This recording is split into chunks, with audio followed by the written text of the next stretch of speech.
Yeah. Good. Okay, Yeah, excellent. looks good. Okay, looks good. Very good.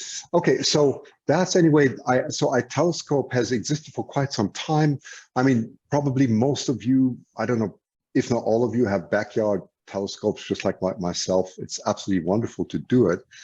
I think Sacramento, where you are, probably has better conditions than we have here in British Columbia. But I'm struggling at the moment with a sort of Bortle 3 to Bortle 4 skies. I don't know what your Bortle is, and feel free to interrupt me. We are rather small, so I don't know what is your typical, you know, what typical sky in your area, or where you go to. I'm just curious. I think around the Sacramento metropolitan area, it's more like 7, 8, maybe even 9. Really? Yeah, but we operate an Uh-huh. observatory at the 5,000-foot level in the Sierra Nevada mountains at Blue Canyon, and that's really nice. Yeah, that's really nice. I know that observatory. Yes, yes. So you can, and I don't know how far you have to travel from your home and so on, right, to see these things. But we struggle here immensely with, like many people, either with light pollution or with weather and so on. So that's where remote telescopes come in. So actually, it's iTelescope has a very interesting history. It was founded by a U.S. citizen in Los Angeles who unfortunately passed away now. And at that time it was called Global Rentoscope. Very innovative already in the beginning of 2000, where the internet really was just evolving and so on. Came up with the idea, and now it's an Australian company since 2011, and they renamed it. Now it's iTelescope, and since then now I've joined it, and a lot is happening. You know, everything nowadays is software. Really, it's immense how the software market is exploding, and it's all about user friendliness, and that's also where my main work is. So anyway, what you can do is, once you are in iTelescope, you can log in. This is the main page. It's a little bit of an old look that we have, and we're revising all this. But that's the sort of what we call the launch pad. You can see here's a map of the world. And let me just zoom in a little bit. So you can see where the main observatories are, the day-night time curve. You can see it's daytime in Australia, where most of our observatories are. Then you're just talking about Sacramento and then New Mexico. They're just about, yeah, it's slowly getting dark there. You see we're just on the boundary. That's Chile. Chile has, without doubt, the best skies in the world. They have 25 clear nights. It's absolutely phenomenal. And Spain's also very good. We have 2 sites there, and the newest one is in Sevilla, near Sevilla, actually, southern Spain, and also has very good conditions. So that's really the attractiveness of having remote telescopes and trying to make it hopefully user friendly. So you can see by default the windows pop open where it is nighttime, and they're closed, like in Siding Spring at the moment, of course. And those are all local times that you see there, right? And then we have a notice board. Hopefully, this is fairly simple. It's not, as I said, it's a little bit of an archaic design. And those of you who do backyard astronomy, you can see how software is developing incredibly fast. It's just phenomenal how well these things are organized, and we are developing our own suites so that users have it even easier than that. That's going to come out in the next months. Having said that, let's jump right in. So tonight, well, it's just wonderful. Deep Sky Chile is 3 hours ahead of us. So you can see that's the local time there. And I've actually logged into one of the telescopes. You can see they have this beautiful southern, I mean, there's nothing like the southern sky. I don't know how many of you have been in the southern sky, but it really beats us by miles. It really does. It's I just love it. It's phenomenal. I grew up partly in South Africa, by the way, and it's just amazing, right? It's just because you have Sagittarius Towers and all the beautiful, you know, the Milky Way right on top. You have the planets really going into zenith, things we don't have like that in the Northern Hemisphere. We struggle much more I mean, there's a joke you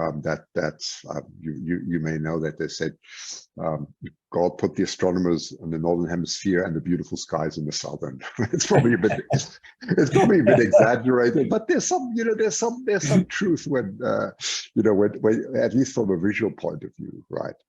Okay, so let's have a look at Chile anyway. So you can click. They have a little bit of obscure names which don't really tell you much, but I'm going to click on one anyway just to show you. So that's T70. I'll just jump in straight away. So this is what the interface looks like. It's similar to a steering wheel, tells you what's going on. The menus all look the same. A little bit about the telescope. You can see this here is a wide field system. That's a Samyang 135. So those of you who are photographers will understand that immediately. So it's sort of a marriage between how should I say, the typical DSLR photography and just putting a ZWO onto it, right? That's really the trend. There's the filter wheel on there, and it's all sort of belt driven so that the focus system works. So if you go to the left-hand side, press on system status, you can see a little bit of what's going on there. I was just running a few tests there. And if you press here on preview, you can preview the last image. Let's have a look and see what's going on here.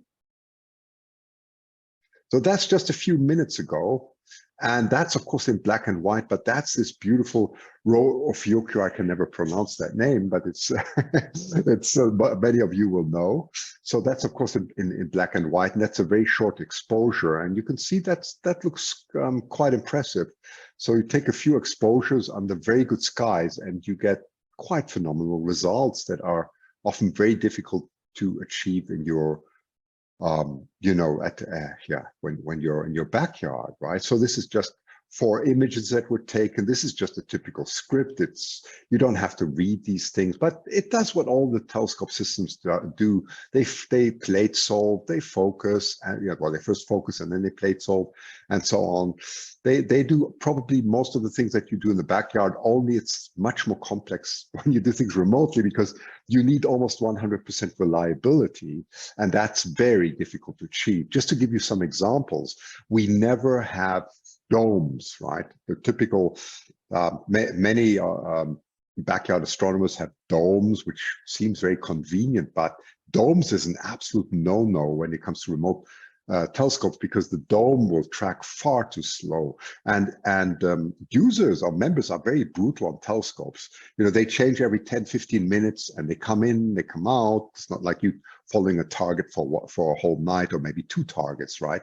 So the dome gets completely worn out, and it simply cannot keep up, especially if you go to the zenith and do all kinds of other things, right? So that's why we don't allow for partners any domes. It has to be a roll-off roof.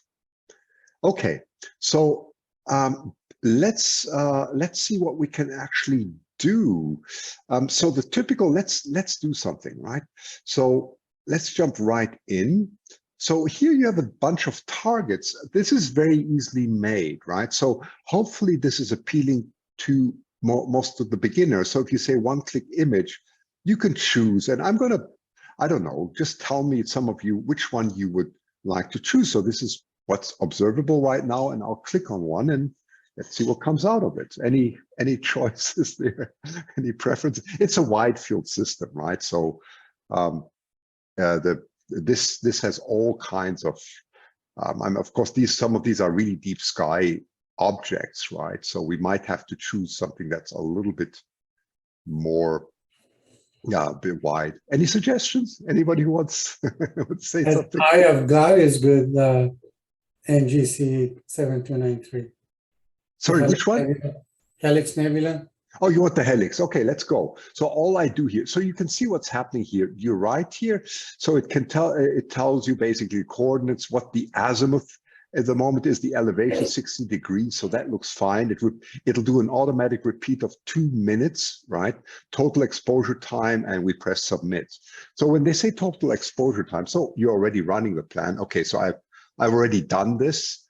It's reminding me, hey, you shouldn't run it twice. I've actually just done this because I wanted to, you know, save a bit of time and demonstrate this for you. So let's just see, maybe the system is still running. I just have to have a look. What's the status here? Have we finished this? Oh yeah, it's still running. It's still running. So it's still running a lot of exposures. Yes, I'm running 40 exposures here. So that's okay. Let's take another system. It doesn't matter. There's also T72, which is a 20-inch. So that's a more expensive. It's not your typical backyard. Those of you who know plane wave, you know, they make very good instruments. We have a lot of the deep sky are from plane wave that we're using simply because the reliability is very high on the system. It's something that's, you know, the mounts we would typically use are Paramounts or Ascension mounts or the L series and nothing else, because a lot of the backyard mounts have actually problems when you use them remotely, right? Maybe not as you see it, but as soon as we use them remotely, you run into lots of problems. So maybe let's see if I can do the same here. So there we go. I've just done the helix on this system, so I'm just letting it run there so you can see. So if you're really a beginner and you don't know what to do, right? You've got all these telescopes, and I don't think this is very well done. We're going to improve all this because these are just numbers. They don't tell you much of what type of telescopes they are unless you click on them, right?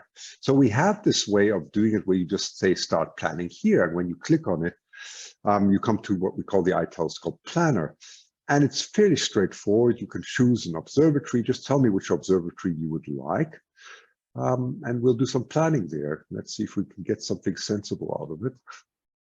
Any preference?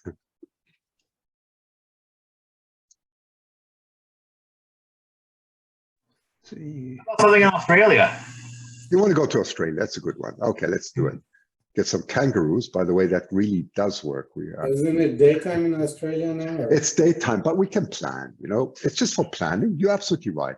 So let's go and see the southern sky. So I just press search here, and I press today's date. As you can see, oh, well, it's actually today's date in Australia, right? It's one ahead, and you know, by default we have galaxies, bright nebula, dark nebula. You can add other ones too, and then you can see the typical objects that would be visible right now, right? The Large Magellanic Cloud, that's things we absolutely don't see. Maybe from Hawaii, you would just be able to make them out, but then Centaurus A, which is absolutely beautiful, and so on. And well, because Orion and all that is much higher, you can look at the declination, right?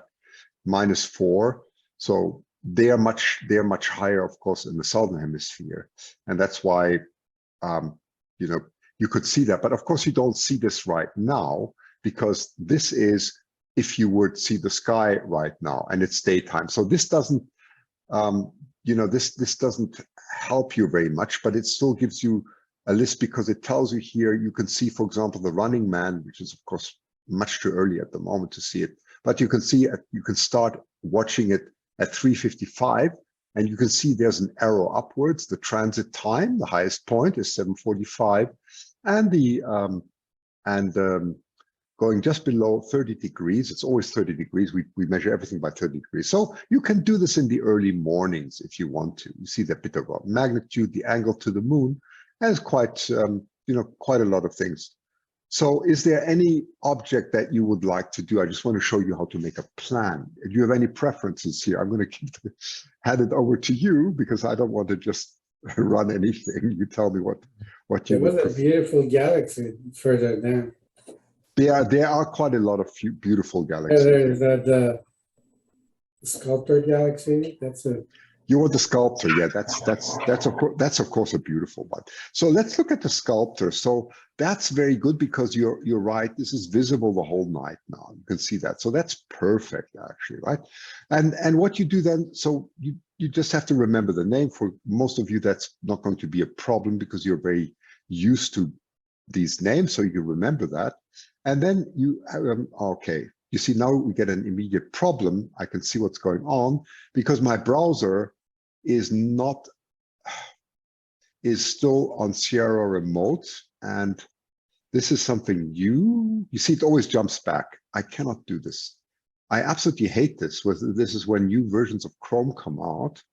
They are all over the place. They will not allow you to do this. So the way to do this is I'm going to copy this, go into incognito mode. This is crazy, right? This is typical for browser-related nonsense. And I'm just going to try and circumvent this. And now I'm going to say, please let me into Australia.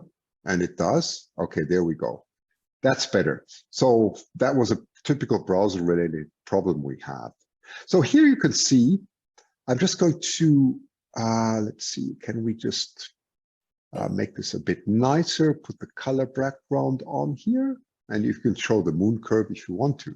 So this is very nice. So you can see the sculpted galaxy gets above 30 degrees around 10:15 p.m. and then you can see it all night until the early morning. And because it's winter time still in Australia, we have a fairly long, we have a fairly long evening. So wait a minute, let me just try and close this window here. So now the question is, what telescope are you going to choose for this object, right?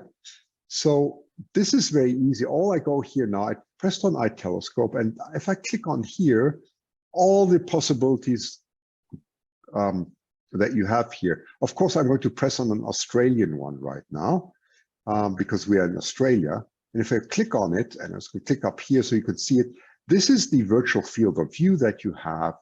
And that seems to fit perfectly for the for the sculpted galaxy. So you can see that's T59 has 0.6 field of view. So, and by the way, we don't have field rotators or anything like that. They have a fixed view. They're all equatorial mounted. And the reason for that is if you introduce anything mechanical that rotates, again, you have a lot of problems in remote astronomy because anything that rotates will eventually break because it's mechanical. So we try and keep all the wear and tear very low. So there's a good example. T59 would be a good match. I'm going to try T30.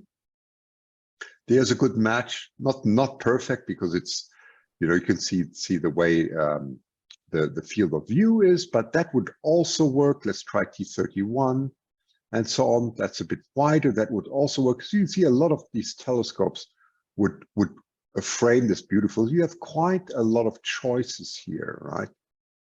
That's another quite, yeah, that fits in well, and so on and so on.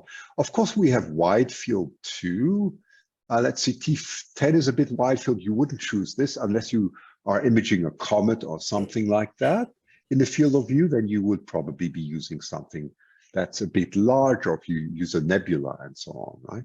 So there you go. And that's all there is to know. So once you remember, you can write down the number of telescopes that are appropriate for this. And you can also do mosaics very easy, which you can do, by the way, with most softwares nowadays.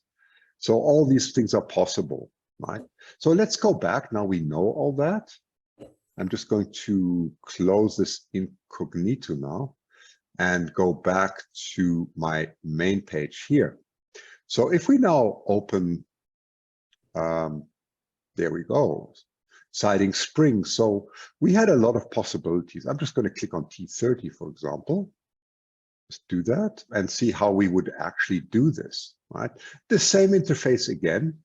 And instead of going to one-click images, the main thing you would go on here is Deep Sky Objects, right? So I click on Deep Sky Objects, and we're going to write a plan now, a simple plan, right? We're going to tell the telescope what to do. And I'm going to just call it NGC 253. And if you want to, you can also call it Sculptor. You can call it actually whatever you wish. It doesn't matter. That's just the name. And then your target. Okay, so I'm just going to put in Sculptor. Let's see if it actually recognizes that. And I can press look up here. And there you go, it's found it, right? You can see it's found it. And it tells you again when this imaging start time is, the imaging end time, and so on. You don't have to worry here about meridian flips or anything that you worry sometimes in your backyard.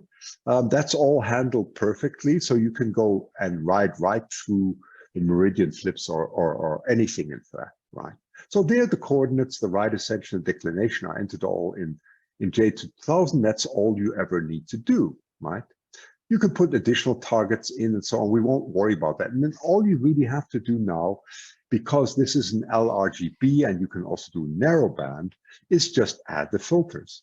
And typically, most of the objects go with about between 120 seconds and about 300 seconds exposure time, right? So let's say we do the typical LRGB series, and I'm just going to put one there for the time being. And then it tells you how many seconds. I'm just going to say 180 seconds in there, and binning 1. You probably all know what binning is, right? It's just the way you frame your pixels. If you put bin 2, you have 4 times the amount of light collection, but you lose resolution, right? So the typical way, what we always recommend, you don't actually have to do it on bright objects like the sculptor, but you can do that too, is to go bin 1, 2, 2, 2, because for the luminance, you'll use bin 1 to really get the contrast and details, and the colors you do in bin 2 just to save yourself some time and get some color into it, right? So that's how you would do this. Again, you choose the same time and 2, and then I just choose one more. And we make that blue. And there, and bin 2, and that's it. There you go. And you could repeat this then. You could repeat this process about 3 times. So that's 3, 6, 9, 12 minutes times 3 is 36 minutes. So this would be a run that is an exposure time of 36 minutes. The actual session time will be a bit longer, but that's, you know, those of you who are backyard astronomers astrophotographers will understand that's, you know, probably looks a bit similar to the way you do things. And then I just say create a plan for later, and that's it. And there's my plan. It's saved with a name. And now all I have to do is just tag it onto a time with a telescope. So how do I do that? It says here, make a reservation, right? And then I look, at the moment, there's a lot of free space here. I remember it was somewhere around 21, 22 o'clock. So let's say, for example, Sunday in Australia. I'm just going to put here, and I drag this with my mouse. That's all. Open some space.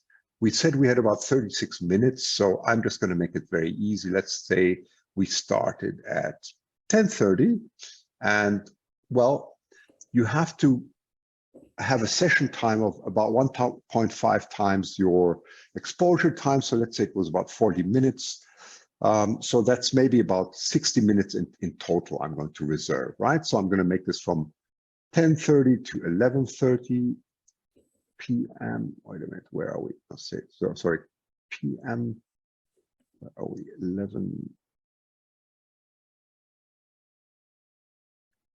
11:45. Okay, let's just make it 11:45. That's okay. And then please select a plan. Of course, if you've got many plans, I've got this one that we just made. And you could just make a comment if you want to, it's fine. And you can also reschedule. This is very nice. So rescheduling is if the roof is closed for the whole night, it will automatically try and find another time for you to run this. So you don't have to do anything.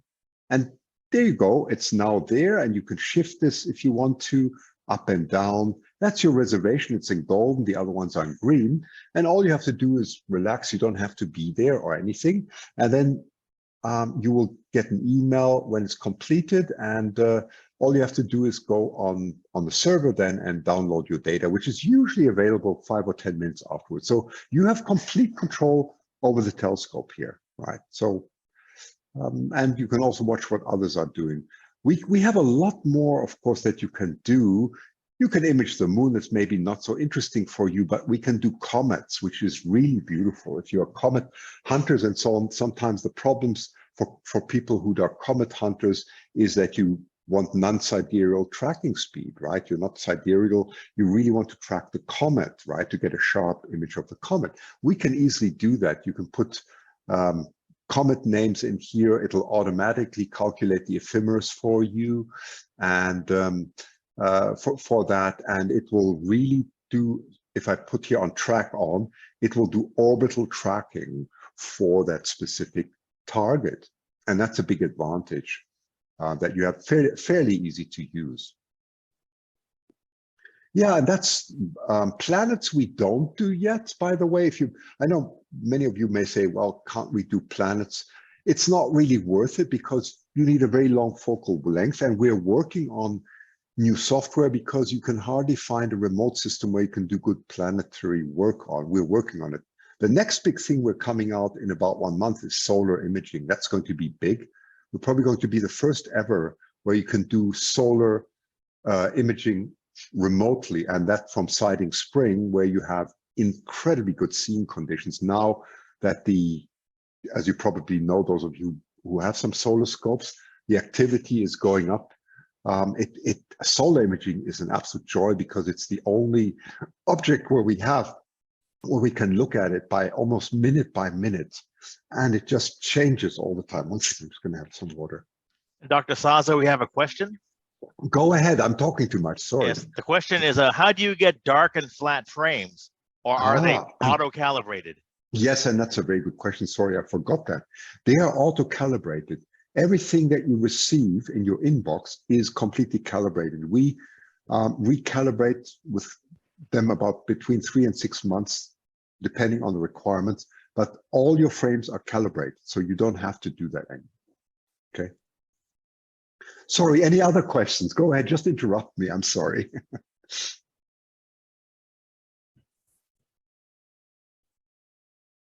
No other questions? Okay, but just feel free to interrupt me. Just go bark in. Okay. And of course, also you can open the chat window in Oh, Zoom yes. and put your questions in there. Yes, I will have a look. I'm going to leave the chat window open. Okay, I can see it now. Yes, I can see it. Okay, so I'll pay attention.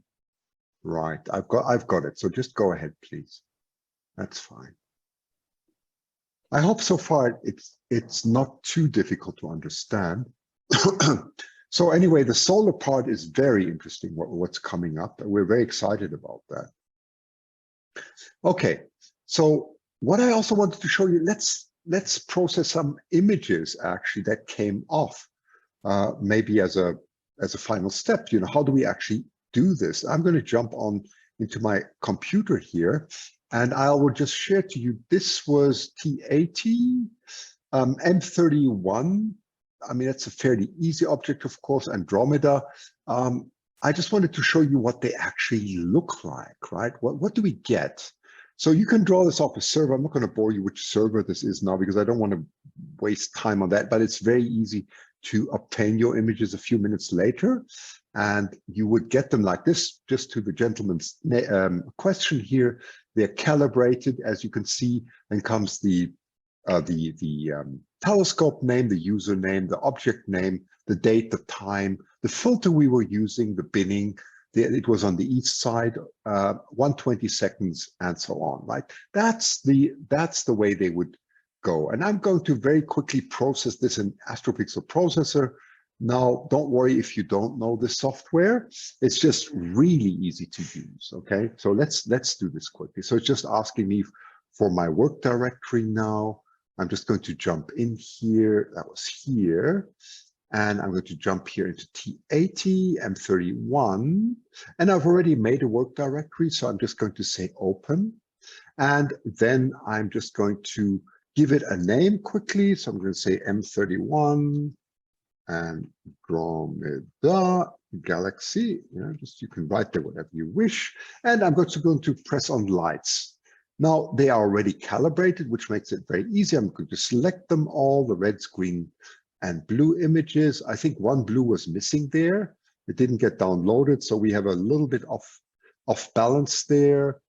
And there you are. You can see there are 2 blues, 3 greens, and 3 reds, right? Very short exposures, so we shouldn't expect too much. I'll go straight to integrate and integrate the to get a single image out of them. So this is only going to take, because there are very few images, it's going to go extremely fast. It's analyzing stars, for those of you who don't know this. It's doing all the things, pattern recognition, registering, normalizing is going to come in, and then integrating to reduce the signal to noise ratio. And that should be done in a second.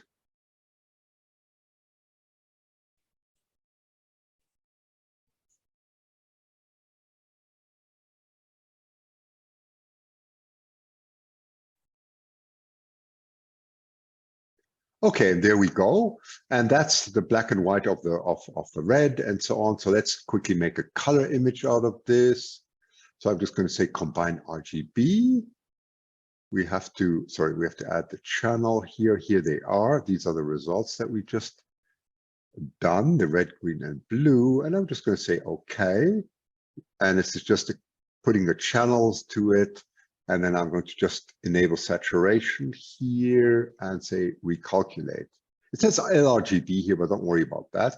And that's not bad. We can improve the colors, of course, but you can see actually the quality of the first seems to be good. You can see M31, of course, M32, and so on. And these are very few images that we took. It took only 120 seconds to red, to green, and to blue. But because we have such very good skies, and we can improve this very easy. So if I just say save now, I'll just do this very quickly.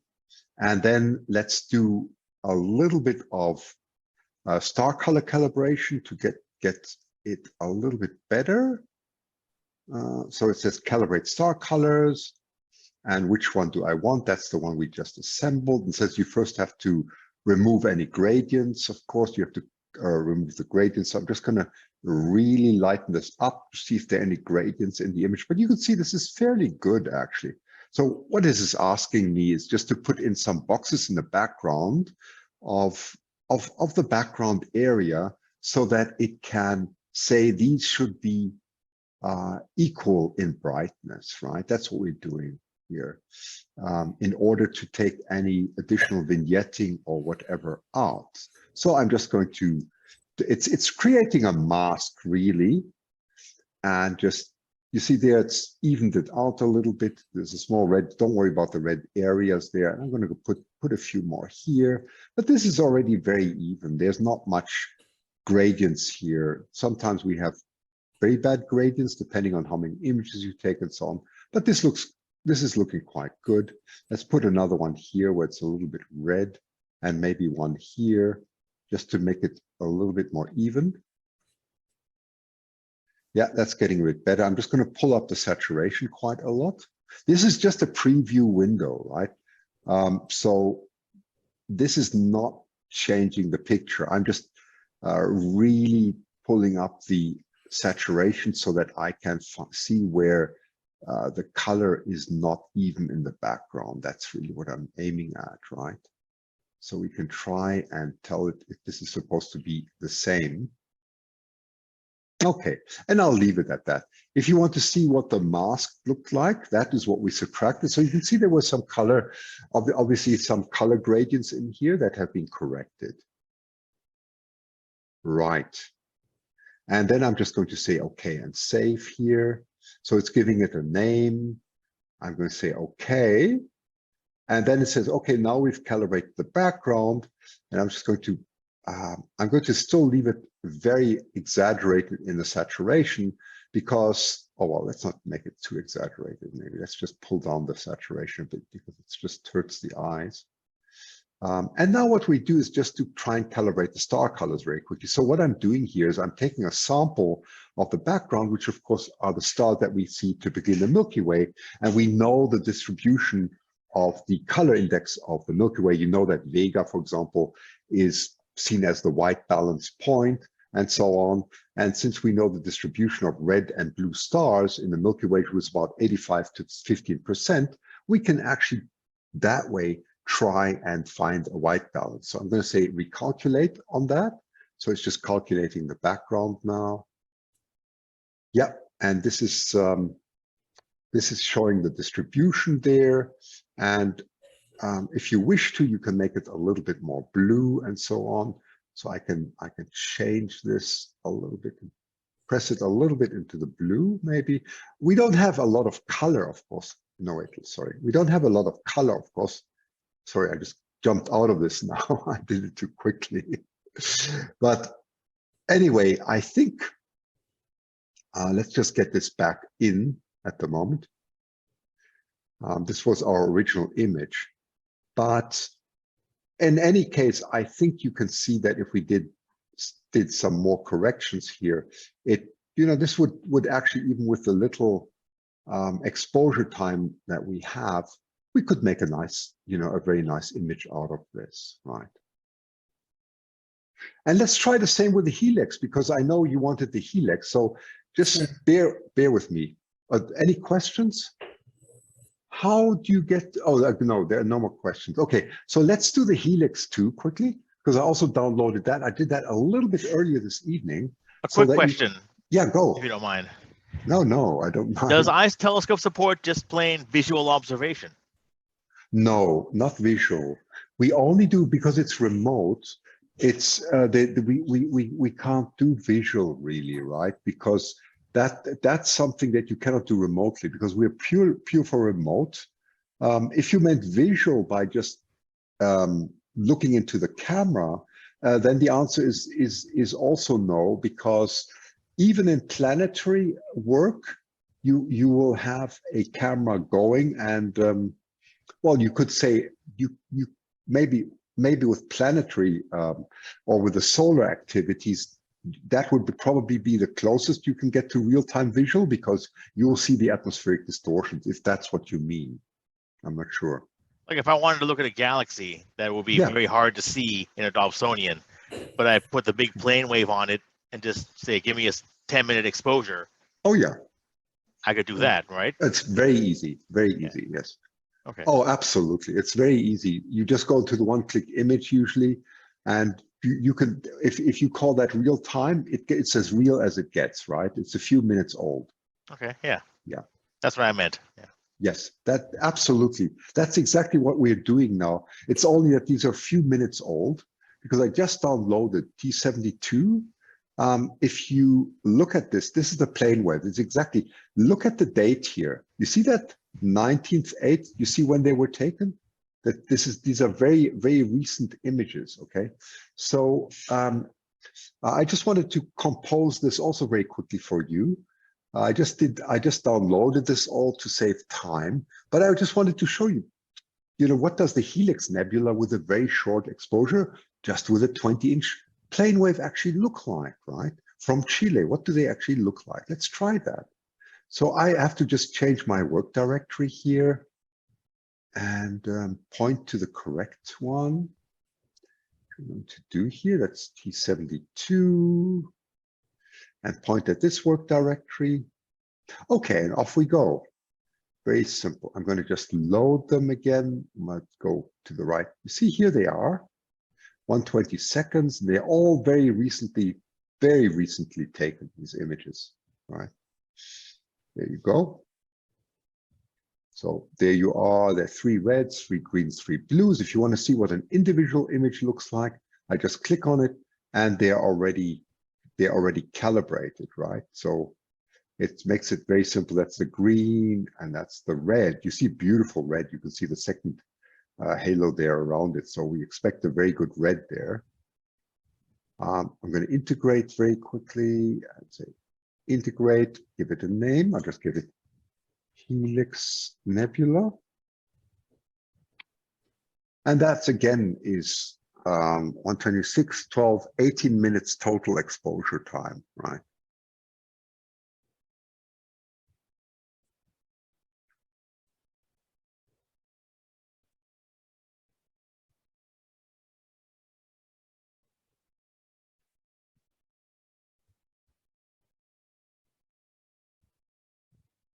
And there you go. That's the integrated red. Then there's integrated green and integrated blue. So let's make a color image out of that. So I just say add channel again. Here we are. There's blue, green, and red that we just compiled. And it's just assigning the channels correctly. I'll put on the saturation again. And then I just say calculate. So let's have a look. And there you are. I mean, that's not bad for a, if you consider that 6 or 18-minute image in RGB, that's without doing any star color correction or anything, right? That's straight off the back, and that's because we just have very good skies in Chile. You can even see the red, the second one coming out already, and so on. You can look carefully. You can see a lot of the H alpha already in the air. In the area, you can see there's a lot of hydrogen in that, even with just 18 minutes exposure. Right. So I won't go into further processing now. You can improve this quite a bit still. But I don't think it's necessary. So at that point, I'm just going to, I don't want to bore you too much because I don't know, what is of interest to you. I'm just going to close this one and open again. If you were going to BIM, like the luminance one and then the RGB two, where would that be automatically sized to the right?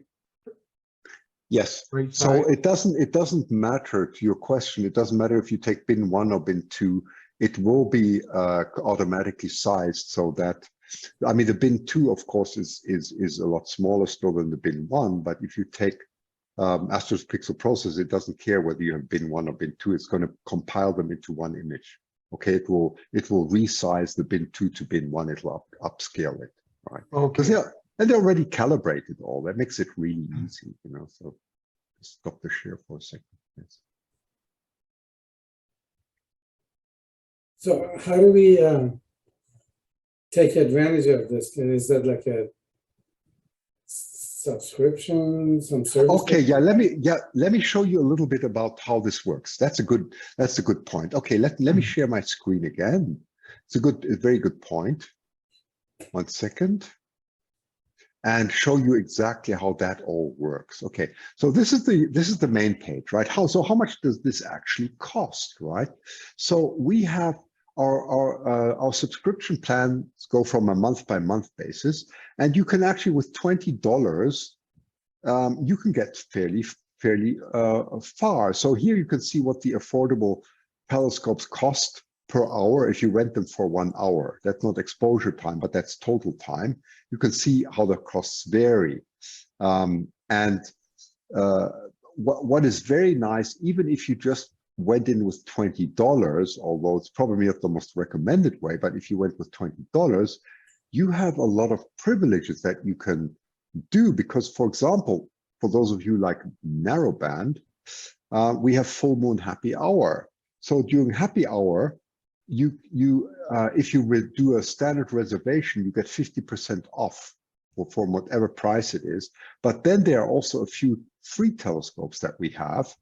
That is on-demand viewing, where it's first come, first serve, and you have a certain time where you can use the telescope, and then you have a rest period again so that others can also use it, and then after 18 hours you can reuse it. So, for example, if you wanted to see what a plane wave 20-inch does, then you can test it during new moon. You can test the narrowband, right, and so on, and that makes it quite attractive for very little money. So if you look at the plans now, I just want to give you an example. So these are the basic plans that we have. Of course, the higher your plan, the more benefits you get. And by benefits, it's not only that the price per telescope goes down, but it also means that your premium image sets, I'll show you that in a moment what that means. You get more reservation time allowed than others do, and so on. And if you go to the very high plans, if you really go, there's the professional, that's going very high to plans 160, 290, and 490, where you get a lot of benefit. And then we even have an unlimited plan. So if you go to the unlimited plan, you can use the telescopes as much as you want. There's no limit. So if you went on one month for $1,000, there's no stopping, right? You can use all the telescopes all the time, right? And we have members doing that are very busy. They just spend that money, and you probably get a multiple of the money's worth back by just using it that way, right? So it depends very much what you're doing. Let me also show you what the premium images is. So I talked a bit about the, about the full moon, the so-called happy hour, but we have something also called premium images, which is quite nice. So the premium images we give out every 2 months, and you were talking about the, about the Heart and Soul Nebula and so on. So this is depending on your plan. We take this with our best telescopes, we take images, and we put this is like every 2 weeks you get your box and you get images in there, right?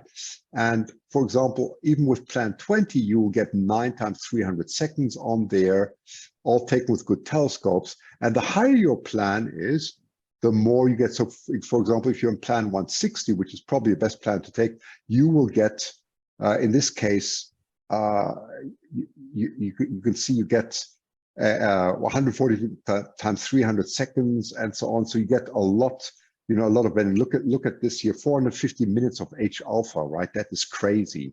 That's all included in, as part of your package. So you get all these benefits of these very nice objects every 2 weeks, right? They're renewed every two weeks, and they're part of your plan. So I hope that explains a little bit about the expenses and also the benefits. Yeah. Well, thank you very much. That was really interesting. I enjoyed talking to all of you, and it was a pleasure. And if you have any questions, write to me, and maybe iTelescope will be something interesting for you. We'll see. Yeah, you might find some new subscribers. Jerry started something here. Okay. Thank you very much. It was great. It was Thank you, Thank you, everyone. Thank you for Have attending. a wonderful weekend and clear skies. Thank you. Bye. See you next month. Auf Wiedersehen, Doctor. Auf Wiedersehen. Auf Wiedersehen. Bye. Take care. Ending in 3, 2, 1. Good night, everyone.